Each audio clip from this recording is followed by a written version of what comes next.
We're at the point in the season where we're going to start making judgments. And ESPN's Kirk Herbstreit had one earlier this week that I wanted to talk about. It was on the Pat McAfee show on ESPN. Ryan's got the quote.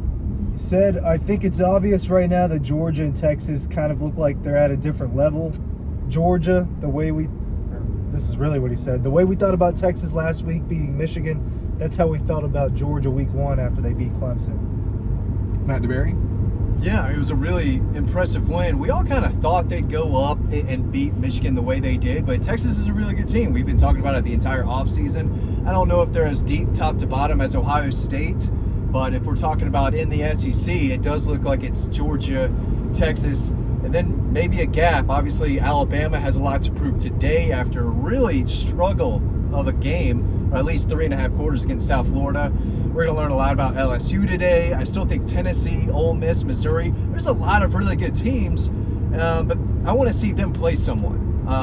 Well, Tennessee played someone. I don't know. NC State is someone, but Missouri hasn't. There's someone adjacent. There's somebody. Yeah, and Ole Miss hasn't. So I guess NC State is someone. But those are teams that so far look really good.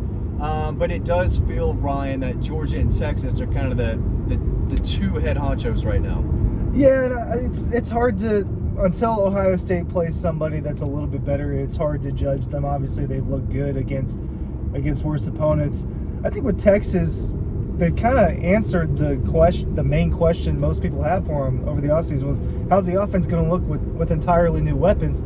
Well, they look pretty good, and they went up to Michigan and looked just fine. I do think that Michigan's a worse team than they were last year. I think that their drop-off from a national championship is a little bit more drastic than maybe some other teams have seen. I just think they have a lot of talented players, but they lost too many of the players that made things happen in 2023.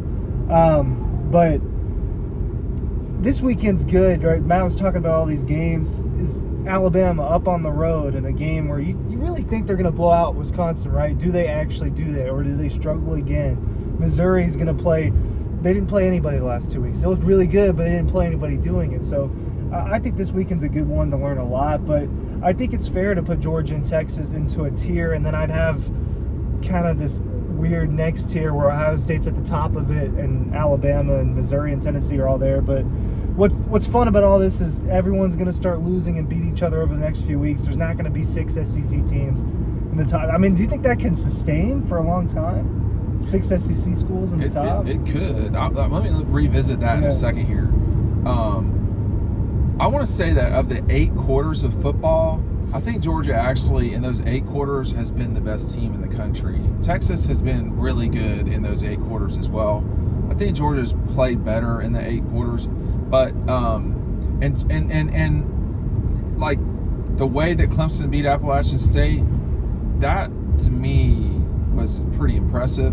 I don't know if Michigan's good. That's my thing with Texas. I don't know if Michigan's good. My suspicion is they're not, but they could be a 5-loss team. I don't think Clemson's going to be a 5-loss team. I think Clemson could be a 3-4-loss team, but they're not going to be a 5-loss team.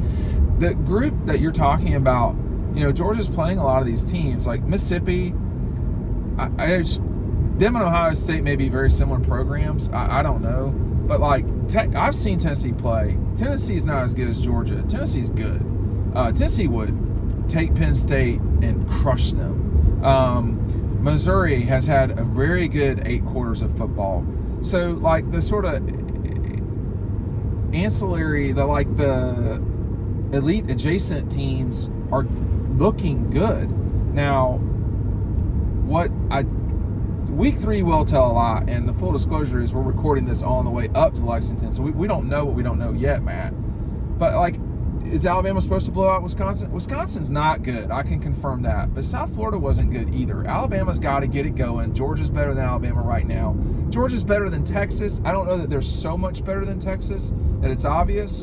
And Ohio State is just so incomplete, but Georgia wouldn't play them until December anyway. So I think, for me, Georgia's been the most complete team. They've been, like, South Carolina has been Jekyll and Hyde. LSU has not been trustworthy. So some of the teams that we talk about have been really good. I think Boston College has had 8 really good quarters of football too. Can they do all of these things? Georgia Tech, high and low. Yeah. Georgia's been the most consistent, I would say. Yeah, and they have quarterback play. right? Yeah. And so does Texas. Quinn Ewers is one of the best quarterbacks in college football. So is Carson Beck. And so I feel like you've got to have that, and I'm not sure Ohio State has that. But No, Texas not is yet. kind of firing on all cylinders. This is year, 3 for Sarkisian? 4?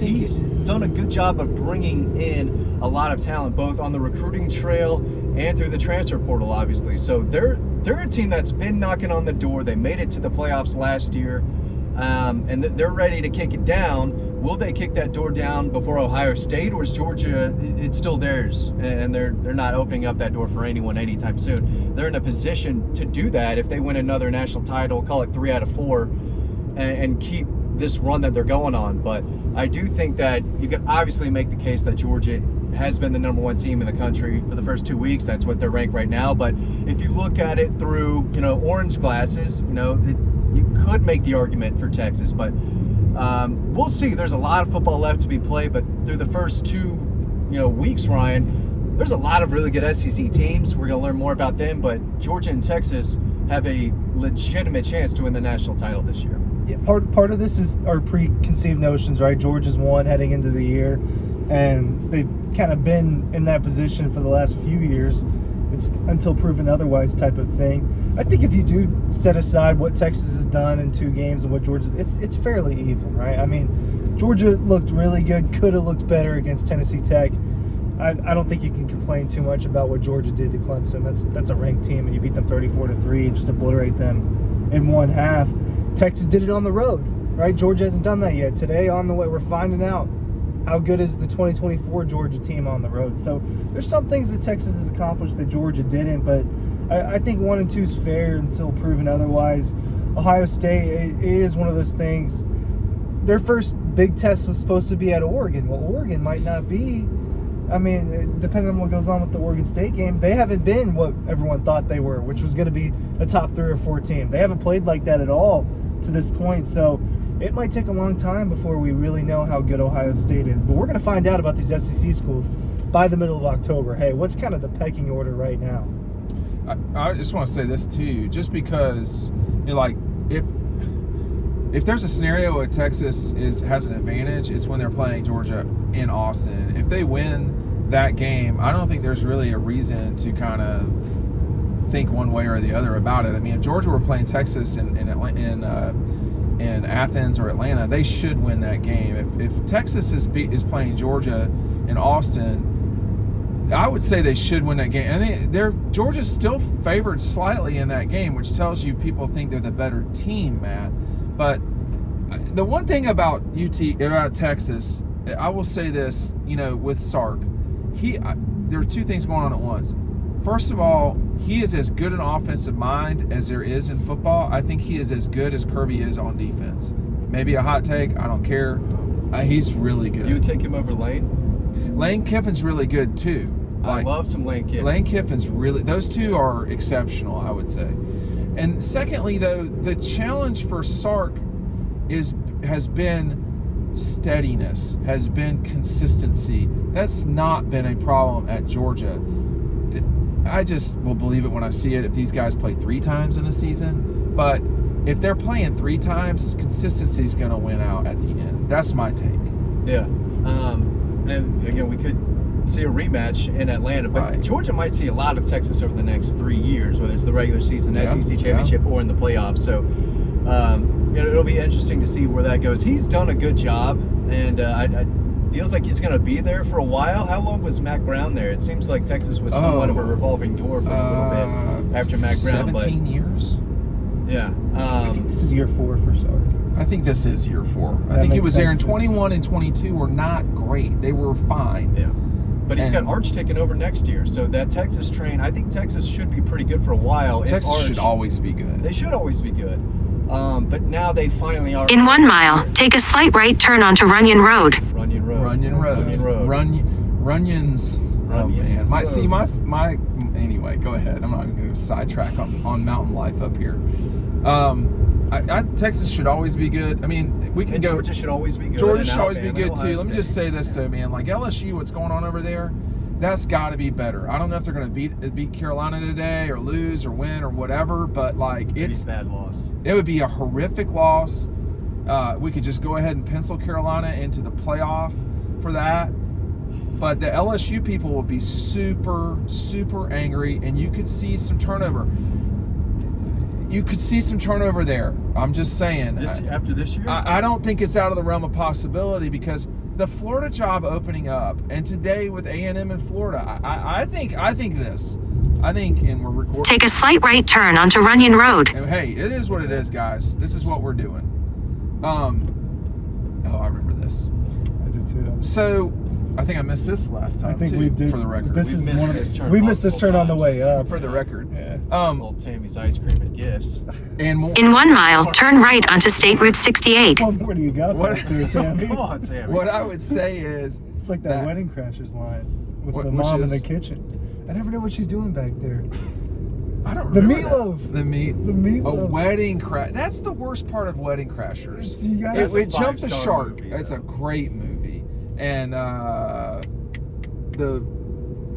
Dr. Quinn, the medicine woman. I can't remember her name. What's her name? The older lady. The older lady. She's she's outstanding. great. Jane Yeah. Seymour. Dr. Quinn, medicine woman. That's before y'all's time. That's the old CBS coming up after the football game with the Giants and the Cowboys. We have Dr. Quinn, medicine woman, right after 60 Minutes. Okay, now then, I was getting sidetracked. When Florida, I think. At the next stop sign, turn right. Hey, we're all in it together. I think Florida has a very real shot against A&M today. I think that they do. I think Carolina has a very real shot against LSU. But at the end of the day, and I think there are 3 things that could come open this season at the end of the season. One of them I do not think will come open. I think that Florida quite clearly will come open. I think LSU could come open, although I doubt it a little bit. And today's games will matter in both those situations. I think NC State Clemson matters a lot next week because I think if it does not go right for Clemson, which I think it will, At the stop sign, turn right onto State Route 68. you could see some change at Clemson. I doubt it, but you could. And those just one of those jobs coming open. I got to put Tammy on the screen. I'm sorry. All right. It's just too much. Go ahead. I You hate do that we're it. not turning left here. Yeah, no, you do But- it. Turn. Oh, okay. Flip the deal. Oh man. You know what? Yeah, you're gonna have to. You know, we're just going out. Yeah. Tammy, that's not Tammy, but Oh, Tammy's that ice could cream. be Tammy. anywhere. But Tammy looks It could be Tammy. She could be on her way in. Get some inventory. There could be a lot of For 47 miles, continue straight.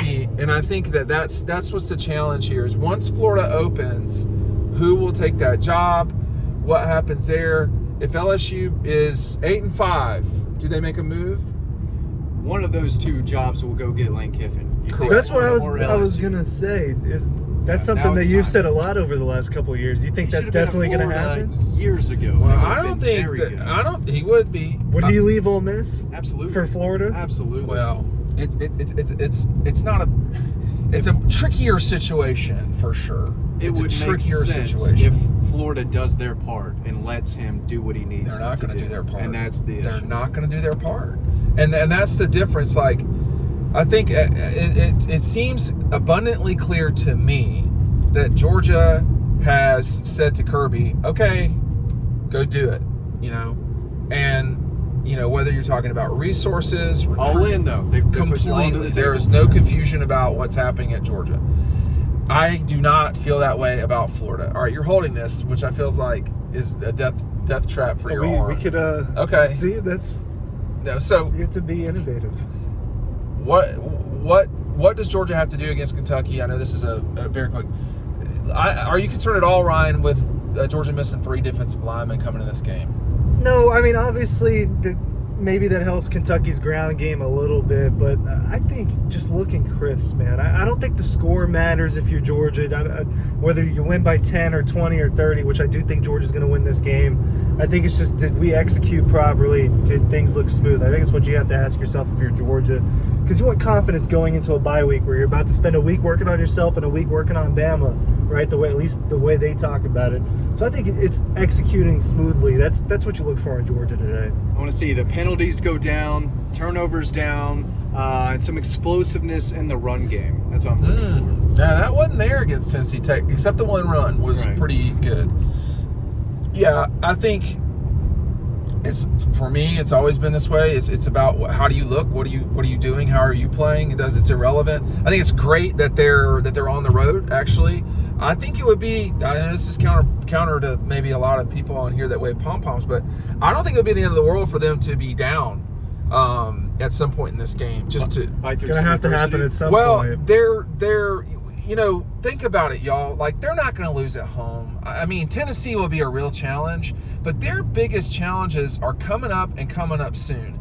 It is possible that they go 4 quarters and destroy Kentucky. It is possible that they get a 17-point win at Alabama, and that's not a challenging situation. But at some point, whether it's at Alabama and they're down by 17 or they're down by whatever at Texas, at some point they will have to deal with a road noise being on top of them. They dealt with it against Auburn last year. They won that game. But I'm just saying that it wouldn't be the end of the world. I see a motorcycle coming behind me. We're going to end this video because it's getting a little bit dicey out here on these mountain roads. Oh, it's now, going around. it's just a double line. Don't worry about it. That's evidence. All right. Thanks for watching. We'll see you on the next video.